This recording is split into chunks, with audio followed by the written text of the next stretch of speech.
Hi everyone, and welcome back to 5 Minute Family Search. So right now I would like to show you how to look at an individual's card to find out more information about them.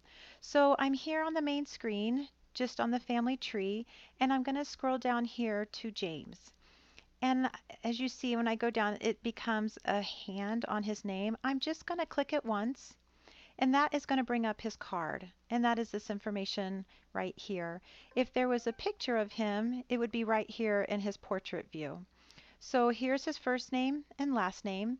This is his unique ID number that I said each of us are assigned when we are put into Family Search. This is a watch button.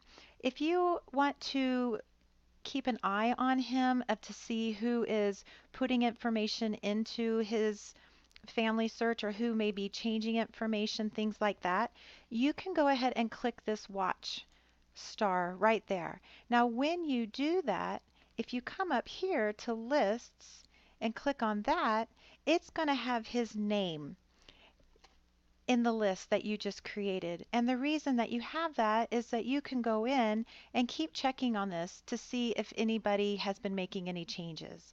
So I am now just going to go back out to tree.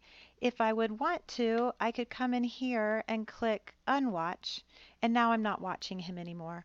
And I have had to do that in the past on people when they have been changing information. I had a relative way down in the line who had several wives and, oh my goodness, over almost 100 children in his family, but truly he didn't. But there was just a lot of misunderstanding of trying to enter in information. And so I had to put a watch on there as I tried to clean up the record. So when people would keep going in to add in information, I could watch what they were doing and make sure that I got it cleaned up correctly according to the government records that I was pulling the information from.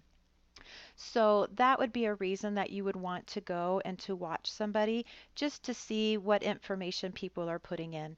And as you'll see, that's not highlighted anymore because in that list view, I unclicked it, and so I'm not watching him anymore. But here is his birthday, here is his death, and then down here are these buttons, and we're going to talk about how to do these in a little bit, but these are sources, memories, and discussions.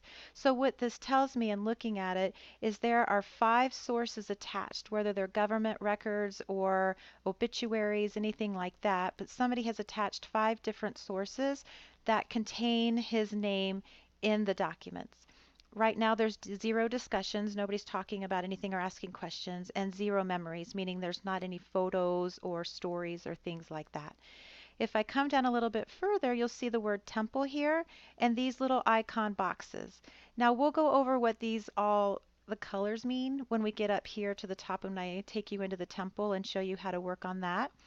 But for now, if you just hover over it, you're going to see that his baptism was completed at the Salt Lake Temple in January of 2008. And if you go across, you'll be able to see each date and place where that initiatory work or any of those other endowment or anything was done. Now this, his endowment, it says endowment not printed, reserved by Jackie Maxfield. That's me.